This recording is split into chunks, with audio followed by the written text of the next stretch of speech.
하나님 말씀 같이 생각해 보겠습니다. 요한복음 19장 28절에서 30절까지입니다. 우리 28절에서 30절까지 같이 한 목소리로 읽겠습니다. 시작. 그 후에 예수께서 모든 일이 이미 이루어진 줄 아시고 성경을 응하게 하려 하사 이르시되 내가 목마르다 하시니 거기 신포도주가 가득히 담긴 그릇이 있는지라 사람들이 신포도주를 적신 해면을 우슬초에 메어 예수의 입에 대니 예수께서 신포도주를 받으신 후에 이르시되 다 이루었다 하시고 머리를 숙이니 영원히 떠나가시니라. 아멘. 오늘은 후회 없는 인생이란 제목으로 함께 하나님의 말씀 나누겠습니다. 우리 12월 달에는 크리스천 라이프라는 그 대주제 아래 좀 4번의 그 시리즈로 좀 생각해 봤는데 우리들의 인생이 어떤 인생이 돼야 되느냐? 풍요로운 인생이 돼야 된다. 그리고 존경받는 인생이 돼야 된다. 그리고 기다리는 인생, 때를 기다리고 예수 그리스도를 사모하고 하나님을 사모하는 인생이 돼야 된다. 이렇게 생각해 봤는데 오늘은 우리의 인생 마지막 날에 절대로 후회하지 않는 그리고 감사로 가득한 인생이 돼야 되겠다. 그래서 이러한 마음을 가지고 오늘 좀 말씀을 같이 묵상했으면 좋겠습니다.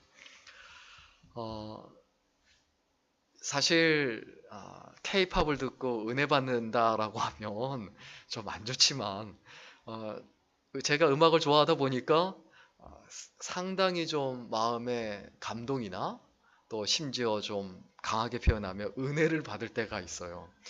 한 2년 됐나요? 그때 이제 나온 노래 중에 김세정이라고 그때 꽃길이란 노래가 있죠. 그래서 뭐 애인한테 잘해주겠다 뭐 이런 얘기인 줄 알았더니 내용을 보니까 그렇지 않아요. 좀 같이 좀 생각해 보도록 하겠습니다. 제가 읽어드릴게요.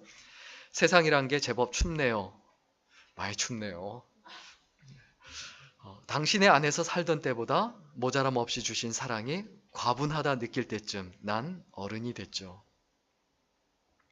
한 송이 꽃을 피우려 작은 두 눈에 얼마나 많은 비가 내렸을까. 이 두 눈이 뭔가 했더니 얼마나 많은 비가 뭔가 했더니 부모님의 눈물을 얘기하는 것 같아요. 돌이킬수록 더 미안, 포기 안 하려 포기해버린 젊고 아름다운 당신의 계절. 여길 봐, 예쁘게 피었으니까 바닥에 떨어지더라도 꽃길만 걷게 해줄게요. 문득 쳐다본 그 입가에는 미소가 폈지만 주름이 졌죠. 내게 인생을 선물해주고 사랑해란 말이 그리도 고마운가요? 참 부모님이 그런 것 같아요. 다 해주고도 감사하다. 또 작은 선물 하나 해준 걸로도 너무 부모님은 기뻐하시죠.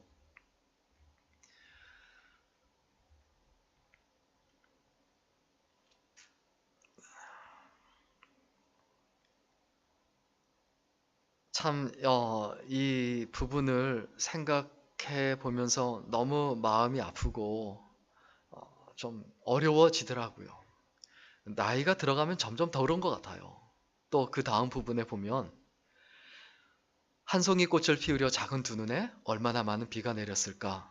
돌이킬수록 더 미안, 포기 안 하려 포기해버린 젊고 아름다운 당신의 계절 여길 봐, 예쁘게 피었으니까 바닥에 떨어지더라도 꽃길만 걷게 해줄게요.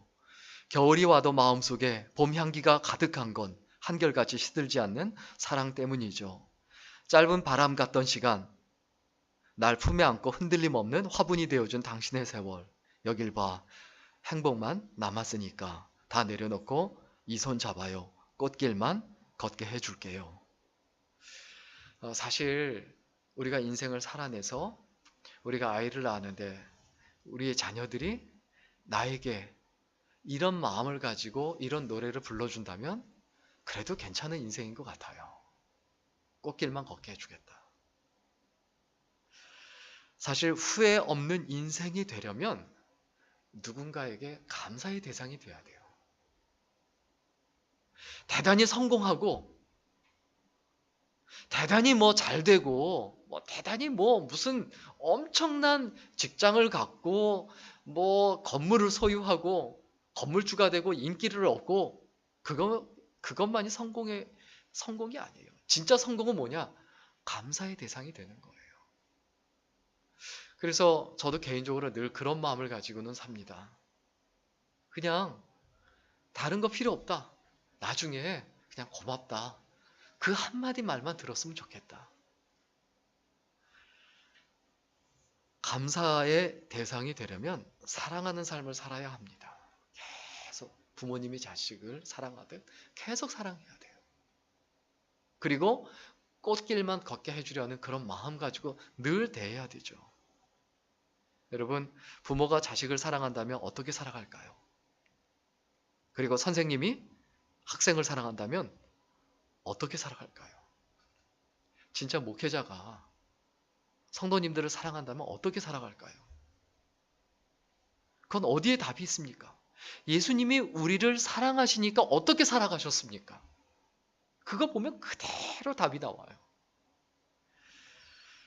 후회함이 없는 인생을 살아간 인물들이 있습니다. 그 인물들을 어디서 찾아볼 수 있냐면 그래도 아직도 세계 1위의 국가라고 하면 미국이죠. 미국의 가장 큰 지폐가 100불짜리죠. 100불짜리 지폐. 변함없이 여기에 나오는 인물. 이 사람이 누군지 아세요? 네, 그렇죠. 벤자민 프랭클린이죠.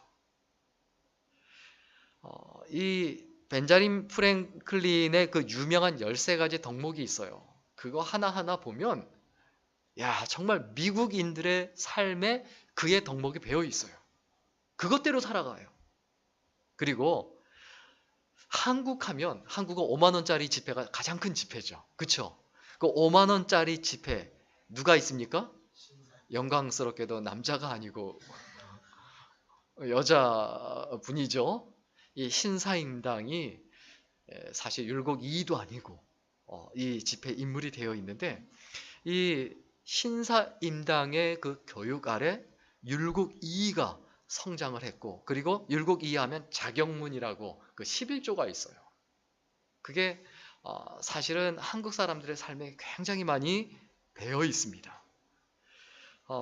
그런데 또 세계 2위 국가라고 하면 이 후쿠자와 유키치죠. 굉장히 자주 얘기합니다. 후쿠자와 유키치 하면 뭐 끊임없이 이야기가 되는데 그의 칠훈이 있어요. 후쿠자와 유키치의 심훈, 마음에 새겨야만 하는 7가지 교훈이 있습니다. 요거는 좀 이렇게 말씀을 드리고 싶은데요. 첫째는 뭐냐면 세상에서 가장 즐겁고 멋진 것은 일생을 바쳐 할 일이 있다는 것이다. 일본 사람들 보세요. 3대, 4대 붕어빵 장수를 하더라도 전혀 부끄러움이 없이 어떻게 합니까? 그걸 자랑스럽게 하죠. 목욕탕을 하든 뭘 하든. 그런데 우리는 어떻습니까? 그걸 벗어나려고 애를 쓰고 용을 쓰죠. 그리고 두 번째는 세상에서 가장 비참한 것은 인간으로서 뭐가 없는 것이다? 교양이 없는 것이다. 예의가 없고 무례한 거예요. 이 무례한 사람들이 문제예요. 아주 마음을 상하게 하거든요. 특히 한국 사람들 이게 문제예요. 저도 일본을 못 가봤지만 언젠가는 가보겠다라고 생각하지만 전철이나 버스를 타면 조용하다고 하죠. 식당에도 조용하고 떠들지 않고 남한테 절대 피해를 안 주죠. 이 후쿠자와 유키치의 그 시문에 나오는 그것이 그들의 삶에 배어 있는 거죠. 그리고 세상에서 가장 쓸쓸한 것은 할 일이 없는 것이다. 그리고 네 번째, 세상에서 가장 추한 것은 이게 참 저는 감동이에요. 타인의 생활을 부러워하는 것이다. 그래요. 남의 남자친구가 부럽고 남의 여자친구가 부럽고 결혼하면 남의 남편이 부럽고 남의 아내가 부럽고 가장 추한 거예요. 감사할 줄 알아야 된다는 거죠. 그리고 다섯 번째, 세상에서 가장 존귀한 것은 남을 위해 봉사하고 결코 보답을 바라지 않는 것이다. 좀 예수 믿는 사람이 이 정도 정신도 없이 살아가면 어떻게 될까요? 그리고 여섯 번째, 세상에서 가장 아름다운 것은 모든 사물에 애정을 갖는 것이다. 막 자꾸 바꾸려고 하는 게 아니라 나한테 주어진 거 감사하며 내가 섬기는 교회, 내 가정, 내 친구, 내가 갖고 있는 물건까지도 소중하게 여길 줄 알아야 되죠. 그리고 참 그 일본 사람들의 생각이 여기에서 많이 드러나죠. 그 삶의 모습을 보면 세상에서 가장 슬픈 것은 뭐 하는 것이다? 거짓말하는 것이다. 일본 사람들 정직하잖아요. 정직하니까 나라가 작은 땅덩이고 섬나라지만 그렇게 나라가 큰 거예요. 왜? 믿을 수 있으니까. 그래서 일본 제품이 왜 잘 팔립니까? 믿을 수 있으니까. 이러한 인물들을 생각할 때 어떤 생각이 드세요? 이러한 인물들의 그 분명한 모습이 있어요. 이러한 인물들의 특징은 성실해요. 늘 성실해요. 동일합니다. 성실한 사람은 어딜 가나 인정받아요. 그런데 젊었을 때부터 자기가 원하면 취하고 원치 않으면 버리고 왔다 갔다 이랬다 저랬다 들락날락하고 정말 인생 풀리지 않습니다. 우리의 삶에 있어 어떤 사람이 잘 돼야 되는가? 당연히 성실한 사람이 잘 돼야 되고 이런 사람이 존경을 받아야 되죠. 그리고 이러한 분들의 또 중요한 특징이 있습니다. 그게 뭐냐면 오늘 좀 얘기하고 싶은 부분이에요. 정신적인 재산이 있어요. 돈이 많은 게 아니에요. 무슨 지위가 높은 게 아니에요. 뭐가 있다고요? 정신적인 재산. 우리가 이 땅에 살아가는 동안에 하나님의 말씀이 나의 분명한 정신적인 재산이 돼야 합니다. 그러면 최소한 후회 없는 인생이 돼요. 특별히 예수님의 삶을 보면 우리가 그 삶을 따라가야 되겠다라는 생각을 하게 되고 그리고 예수님께 배워야 할 정신이 있어요. 그게 두 가지인데 하나는 뭐냐면 바닥 정신이에요. 바닥에서부터 시작하려고 해야 돼요. 늘 언제든지. 높은 자리에 올라가서 정상에 올라가서 거기서 안 내려오려고 버티지 말고 또 바닥에서 끊임없이 도전해야 돼요. 우리 오늘 보면 28절 같이 한번 읽겠습니다. 28절, 29절 같이 읽겠습니다. 시작. 그 후에 예수께서 모든 일이 이미 이루어진 줄 아시고 성경을 응하게 하려 하사 이르시되 내가 목마르다 하시니 거기 신포도주가 가득히 담긴 그릇이 있는지라 사람들이 신포도주를 적신 해면을 우슬초에 메어 예수의 입에 대니. 여러분 이게 뭐냐 하면 십자가 정신이에요. 십자가 정신은 뭡니까? 인생에서 가장 바닥이거든요. 더 이상 바닥은 없거든요. 그 당시 로마 시대에 십자가에서 처형을 당한다. 가장 비참한 인생이에요. 사형수 집안이 되는 거예요. 우리의 마음이 어디에 있어야 합니까? 높은 데 마음을 두지 말고 도리어 낮은 데 두고 겸허하고 겸손하게 바닥에서부터 시작을 하려고 해야 되죠. 그리고 십자가 위에서 마지막에 그 신포도주 그거 입에 대는 거 그거 하나로도 만족할 수 있는 그 정신이 있어야 된다는 거죠. 예수님의 시작 자체가 바닥이었습니다. 예수님께서 이 땅에 오셔서 말구유에서 시작을 하셨지 예수님께서 무슨 왕좌에서 왕위에서 왕자로 태어나서 그렇게 시작하지 않으셨어요.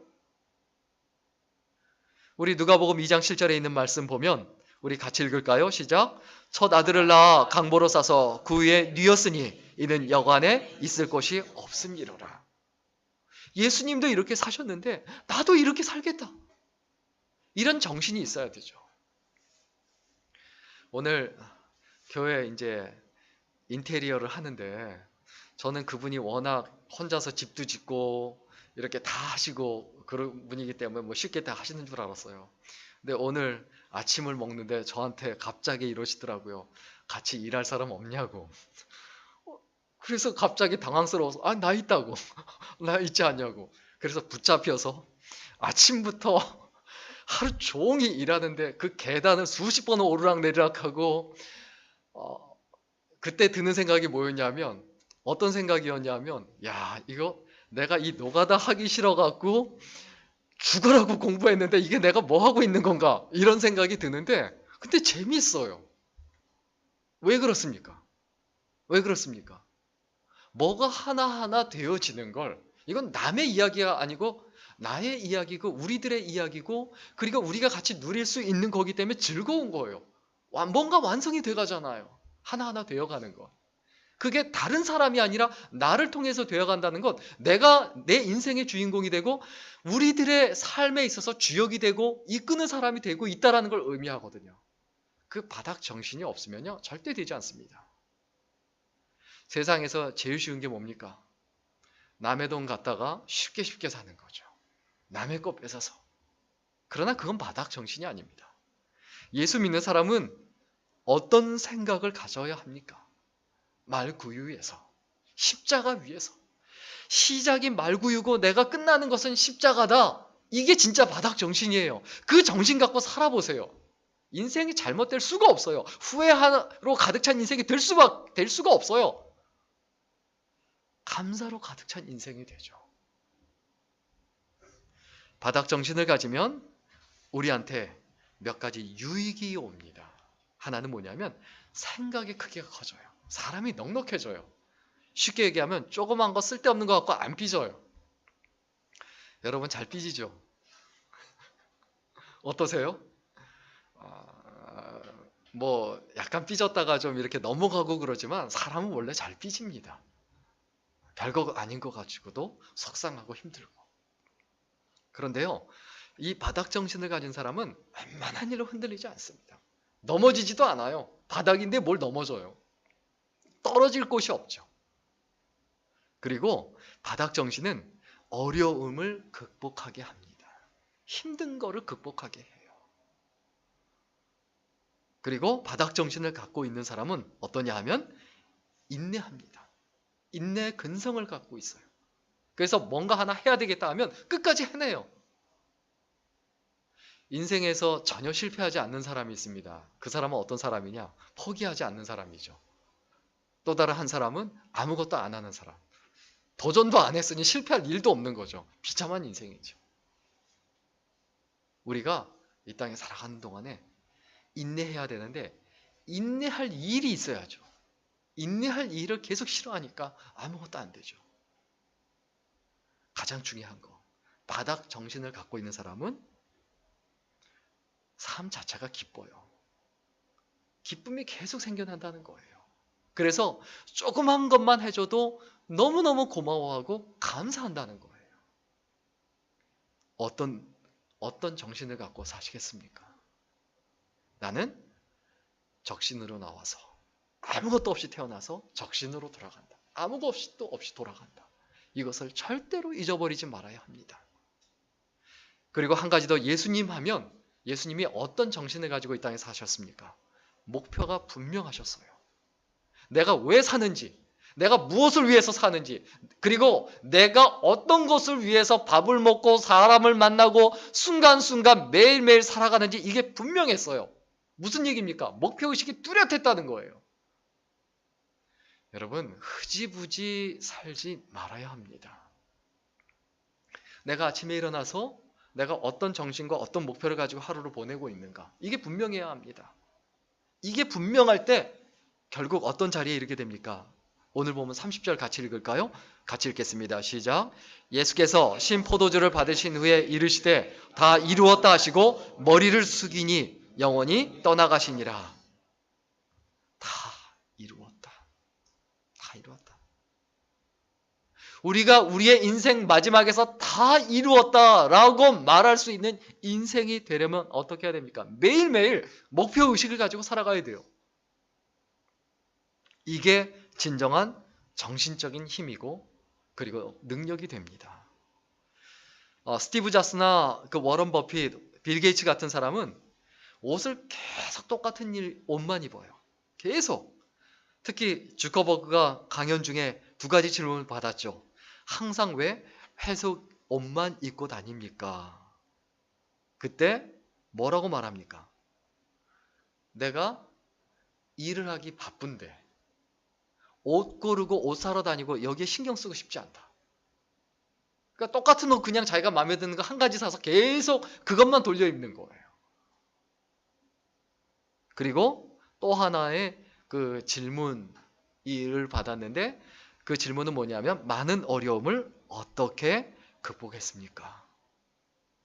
그때 주커버그가 어려움을 많이 겪었는데 그렇게 페이스북을 읽고 그렇게 정말 세계에서 몇 순위 안에 들 정도로 부자가 될 수 있었고 그리고 큰 일을 이뤄낸 그 힘은 어려움을 이겼기 때문인데 그 어려움을 어떻게 이겼습니까? 라고 물어볼 때 그때 뭐라고 대답했냐면 함께하는 사람들이 있었습니다. 어려울 때 함께하는 사람들. 그 사람이 있냐? 내가 진짜 어려울 때, 내가 진짜 바닥에 있을 때, 내가 진짜 쓰러졌을 때, 심지어 내가 죄를 짓고 사고를 쳤을 때, 그때까지도 그럼에도 불구하고 나를 떠나지 아니하고 응원해주고 나를 잡아주는 그 사람이 있는가? 우리의 삶은 죽음으로 끝나는 게 아니고 죽음으로 완성이 되는 겁니다. 따라서 내가 생활의 크기를 자꾸 키우려고 하지 말고 생각의 크기를 키워야 돼요. 마음의 크기. 재산이 많은 사람이 되려고 하기 전에 좀 생각의 크기가 큰 사람이 되려고 이 정신적인 재산이 많은 사람이 되려고 노력하고 애를 써야 합니다. 그래야 인생이 후회로 끝나지 않습니다. 우리가 진실했다면 후회할 것이 없습니다. 사람을 대할 때 진실하게 대하는 거예요. 상대방이 잘 되길 원하는 마음으로. 진실이라는 게 뭡니까? 속에 있는 얘기, 나쁜 마음 이런 게 솔직하게 다 얘기하는 게 진실입니까? 그건 진실이 아니에요. 인간관계에서 진실은 뭐냐면 상대방을 진짜 생각해주고 배려하고 사랑하는 마음으로 변함없이 대하는 것. 이게 진실이에요. 어제도 그랬고 오늘도 그랬고 앞으로도 그러는 거예요. 그 자세와 태도가 변함이 없는 거. 그게 진실이에요. 우리 마지막으로 좀 소개하고 싶은 좀 글이 있습니다.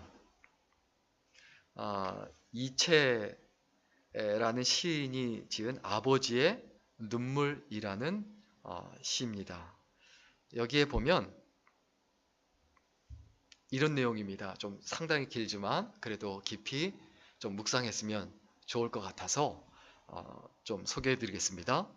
남자로 태어나 한평생 멋지게 살고 싶었다. 진짜 그렇거든요. 지금 저도 그렇고요. 옳은 것은 옳다고 말하고 그른 것은 그르다고 말하며 떳떳하게 정의롭게 사나이답게 보란듯이 살고 싶었다. 그런데 그렇게 못했다는 거죠. 남자보다 강한 것이 아버지라 했던가 나 하나만을 의지하며 살아온 아내와 눈에 넣어도 아프지 않을 자식을 위해 나쁜 것을 나쁘다고 말하지 못하고 이게 가슴 아파요. 직장 생활하려면 이건 아닌데 진짜 사표 집어던지고 이건 난 더러워서 못하겠습니다 이러고 나오고 싶은데 못 나와요. 왜? 저 자식 먹여 살려야 되니까. 아닌 것을 아니라고 말하지 못하는 것이 세상 살이더라. 아마 여러분 지금은 젊으니까 잘 모를 수도 있겠지만 점점 더 느낄 거예요. 계속 집어던지고 사표 던지고 계속 나와야 돼요. 오늘이 어제와 같을지라도 내일은 오늘보다 나으리란 희망으로 하루를 걸어온 길 끝에서 피곤한 밤손님을 비추는 달빛 아래 쓴 소주잔을 기울이면 소주보다 더 쓴 것이 인생이더라. 좀 마음 좀 달래려고 소주 한 잔 마셨는데 더 써. 내 인생이 더 써. 저는 잘 모르겠지만은 어쨌든 우리가 살아가는 인생이 그렇게 쓰죠. 변변한 옷 한 벌 없어도 번듯한 집 한 채 없어도 내 몸 같은 아내와 금쪽 같은 자식을 위해 이 한 몸 던질 각오로 살아온 세월. 애당초 사치스런 자존심은 버린 지 오래구나. 직장생활 하려면 자존심은요 무슨 자존심은 뭐나 갖다 주라 그러죠. 하늘을 보면 생각이 많고 땅을 보면 마음이 복잡한 것은 누가 건네준 짐도 아니건만 바위보다 무겁다 한들 내려놓을 수도 없는 힘들다 한들 마다할 수도 없는 짐을 진 까닭이다. 그래서 아버지는 울어도 소리가 없고 소리가 없으니 목이 맬 수밖에. 어떻게 좀 마음에 와닿지 않으세요? 용기를 잃은 것도 열정이 사라진 것도 아니건만 쉬운 일보다 어려운 일이 더 많아 살아가는 일이 버겁고 무엇 하나 만만치 않아도 책임이라는 말로 인내를 배우고 도리라는 말로 노릇을 다할 뿐이다. 그래서 아버지는 울어도 눈물이 없고 눈물이 없으니 가슴으로 울 수밖에. 아버지가 되어본 사람은 안다. 아버지는 고달프고 고독한 사람이라는 것을. 아버지는 가정을 지키는 수호신이기에 가족들이 보는 앞에서 약해서도 울어서도 안 된다는 것을. 그래서 아버지는 혼자서 운다. 아무도 몰래 혼자서 운다. 하느만 알고 아버지만 아는. 저도 이제 저희 집 애들이 다 미국에 있는데 막내가 이제 6살. 안 보고 싶겠습니까? 저보고 덤덤하게 있는 듯 하면 근데 아이들 생각을 안 하죠. 죄송합니다. 제 개인적인 이야기를 해서. 아버지들의 이제 마음이 그렇다는 거예요. 생각을 하면 마음이 찢어지고 아이들 소리만 들어도 남의 집 아이들 소리만 들어도 마음이 찢어지고 아픈데 아무렇지도 않은 척 하죠. 여러분 우리의 인생에서 아무렇지도 않게 좀 담담하게 살아가는 법을 좀 배워야 할 것 같습니다. 우리가 그게 좀 잘 안 되거든요. 후회 없는 인생을 살기 위해서 우리가 어떻게 해야 될까? 이게 좀 정신적인 재산이 되기 위해서 좀 결론적으로 좀 정리를 하고 마음속에 새겼으면 하는 마음으로 좀 10가지로 좀 하나하나 조목조목 생각해보고 그리고 10계명으로 좀 만들어 봤습니다. 먼저 후회 없는 인생을 살기 위해서는 해야만 하는 것과 하고 싶은 것을 구분하십시오. 하고 싶은 것만 하다가 살면 인생 완전히 망칩니다. 왜냐하면 선택은 자유지만 결과는 절대 자유가 아니에요. 나이가 들어갈수록요, 선택할 수 있는 것들이 어렸을 때는 선택의 여지가 많아요. 이것도 할 수 있고 저것도 할 수 있고. 그런데 나이가 30대 되고 40대 되고 50대 돼 보세요. 선택의 여지가 없어요. 갈 직장도 너무 한정이 돼 있고. 그리고 나이가 들어갈수록 선택한 것들로부터 자유로울 수 없는 그 결과가 점점 목을 조여옵니다. 내가 뿌린 것들. 제가 몇 년 전에 한 2년 전인가요? 페이스북에 청년의 때에 반드시 좀 해야만 하는 것들 이런 것들을 쭉 써서 이제 글을 이렇게 올렸더니 어떤 미국에 사는 산인 청년이 저한테 페이스북에 이제 메시지를 보내왔어요. 좀 어른이 여유 있게 살아도 된다 이렇게 좀 말하면 어떠냐? 좀 여유 있게 살고 그렇게 안 해도 괜찮다고 말해주면 안 되냐? 그러자도 힘든 세상인데 당연히 저도 그렇게 말하고 싶죠. 그런데 오늘날 세상에서 그렇게 살면 결과는 어떻게 될까요? 쉽지 않거든요. 나도 그렇게 말하고 싶다. 가슴이 아프지만 정말 시간을 쪼개고 하루하루 최선을 다해서 살아도 사람 노릇하며 살기 너무 어렵다.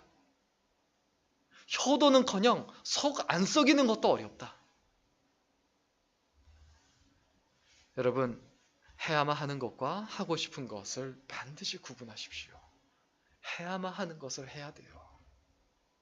그리고 해야만 하는 것은 절대로 포기하지 마세요. 해야만 하는 것.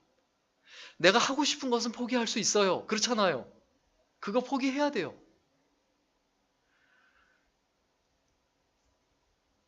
우리가 해야만 하는 것은 대체로 힘들고 어려우면 재미가 없죠. 그리고 포기하고 싶을 때 그냥 하고 싶었던 것인지 아니면 해야만 하는 것인지 반드시 점검을 해야 됩니다. 그리고 세 번째로 포기해야만 하는 거는 포기해야 돼요. 내가 포기해야만 하는 걸 포기하지 않으면 포기하면 안 되는 걸 포기하게 돼요. 무슨 얘기인지 이해되세요? 우리가 그 슬픔과 괴로움을 당하기 전에 내려놓을 것은 빨리 내려놔야 합니다. 우리가 씨를 뿌리는 순간이에요. 무엇을 뿌리는가? 그리고 네 번째, 내 삶만큼 다른 사람의 삶도 소중하게 여기십시오. 내가 누구하고 만나기로 약속을 했으면 시간 약속 정확하게 지키셔야 돼요. 왜 그렇습니까? 그건 그 사람의 인생인데, 그 사람의 시간이란 건 그 사람의 인생을 그냥 기다리게 만든다는 건 그 사람의 인생을 망치는 거예요. 왜 남의 인생을 망칩니까? 이런 작은 부분부터 남의 인생과 다른 사람의 시간과 다른 사람의 인격과 삶의 모습을 존중하고 그리고 귀하게 여길 줄 알아야 합니다. 좋은 친구가 늘어난다는 건 그만큼 인생의 텃밭이 커진다는 것을 의미해요. 그 얘기는 그만큼 열매가 많아져요. 다른 사람의 삶을 소중하게 여기면 좋은 친구가 계속 늘어납니다. 그리고 다섯 번째, 한 분야에서만이라도 최고가 되려고 노력하십시오. 사람이 여러 가지 한꺼번에 다 잘할 수 없어요. 천재라 할지라도요, 여러 가지 다 잘하려고 하면 안 돼요. 기껏해야 두 가지, 세 가지예요. 어렸을 때는 이것저것 다 잘할 수 있어요. 그런데 나이 들어서는 그렇게 못해요. 전문가가 다 될 수는 없어요. 기껏해야 IQ가 250이라고 하는 슈바이처 박사나 뭐 이런 분들, 기껏해야 네 가지 정도 잘하고 이 정도예요. IQ가 250도 아닌 주제에 무슨 이것도 하고 저것도 하려고 그렇게 하지 마세요. 천재라고 해봤자 결국 하나 잘하는 거예요. 내가 진짜 하나 잘하는 게 뭐냐. 그리고 여섯 번째, 함께 하는 사람, 늘 동행하는 사람, 우리 교우들, 친구들, 그 사람들을 최고로 여기고 최고로 만들어주세요. 둘이 티격태격하고 싸울 수 있어요. 싸우더라도 다른 사람 앞에서는 좀 띄워주세요. 좀 올려주세요. 격려해주세요. 아, 괜찮은 사람이야. 좋은 사람이야. 그런데 칭찬하는 것도 조심해야 됩니다. 괜찮지도 않고 인간 말종인데 자기 인간성을 보여주고 자기가 통이 크고 굉장히 포용력 있다는 걸 과시하기 위해서 괜찮으면 나는 그 사람 괜찮던데 이러면 안 되죠. 그거는 범죄예요, 범죄. 좋게 평가할 것 같으세요? 주위에 있는 사람들이 절대 그렇지 않아요. 사람 크다 그럴 것 같으세요? 진짜 웃기고 있네, 오버하고 있네 이렇게 평가합니다. 남을 비판하는 것도 조심해야 되지만 칭찬하는 것도 조심해야 됩니다. 그리고 처음 봤을 땐 좋은 면이 보일 수 있어요. 그런데 그 좋은 면을 보고 막 칭찬을 해요. 칭찬을 했는데 나중에 보니까 안 좋은 면이 계속 드러나요. 그러면 그때 깨닫죠. 내가 칭찬을 했는데 왜 주변에 있는 사람들이 반응이 없었는가를 그때 깨닫죠. 내가 함께하는 사람들이 최고가 될 수 있도록 해줘야 됩니다. 잘못하는 사람한테 조용히 개인적으로는 이렇게 하지 마십시오 라고 해줄 수 있어야 되지만 다른 사람 앞에서는 격려해 줄 줄 알아야 되고 띄워줄 줄 알아야 되는데 정평을 해야 돼요. 정확히 평가해야 돼요. 너무 좋게 쓸데없이 이야기하면 안 된다는 거죠. 그리고 일곱 번째, 가능하면 작은 후회를 많이 하세요. 내가 작은 후회를 평소에 내가 하루 종일 생각해 봤을 때 이거 이러지 말걸 저러지 말걸하고 후회를 하고 반성을 해야 돼요. 그래야 진짜 마지막 인생에서 후회를 안 하게 돼요. 내가 오늘 하루 어떻게 보냈는가 이것을 반드시 생각하고 돌아봐야 되죠. 그리고 여덟 번째, 내가 작은 후회를 많이 했다고 하면 그 후회한 것을 다시는 하지 않으려고 해야 돼요. 안 하겠다라고 했으면 절대로 하지 말아야 되죠. 우리의 인생에서 분명히 기억해야 됩니다. 내가 하고 싶다, 내가 저걸 해야겠다. 그거는 못할 수 있어요. 능력이 안 되니까. 그렇잖아요. 그러나 내가 이거는 안 하겠다. 그건 할 수 있어요. 능력이 되니까. 끊으면 되니까요. 그러나 그게 안 된다 할지라도 끊임없이 노력해야 되죠. 그리고 아홉 번째, 되새길 수 있는 의미를 찾으십시오. 무슨 얘기냐면 인생의 모토가 있고 또 자기 교훈을 가지고 그것을 가지고 끊임없이 내가 되새길 수 있는 이런 어떤 정신적인 재산을 가지라는 거예요. 그래서 후쿠자와 유키치라는 그분처럼 그런 7가지 마음에 새겨야 될 교훈을 만들어내는 게 갑자기 나온 게 아니에요. 매일매일 생각하며 자기가 그렇게 살아내려고 노력하고 애를 쓰는 겁니다. 그리고 10번째, 무의미한 일들. 이게 의미 있는 일인가? 이것을 생각해 봐서 의미 없는 건 과감하게 버려버리라는 거예요. 여러분, 재미있거나 즐겁다고 무조건 의미 있는 것은 아닙니다. 고통스럽다고 무조건 쓸데없는 순간이 있고 그런 것은 아닙니다. 저는 오늘 좀 개인적인 얘기 또 죄송합니다. 인테리어를 도우면서 그것들을 계단을 그냥 수십 번은 오르락내리락 하면서 힘들 때는 그냥 좀 안 좋은 말도 나오지만 하나씩 되어가는 걸 보면서 야, 이거 보람 있네?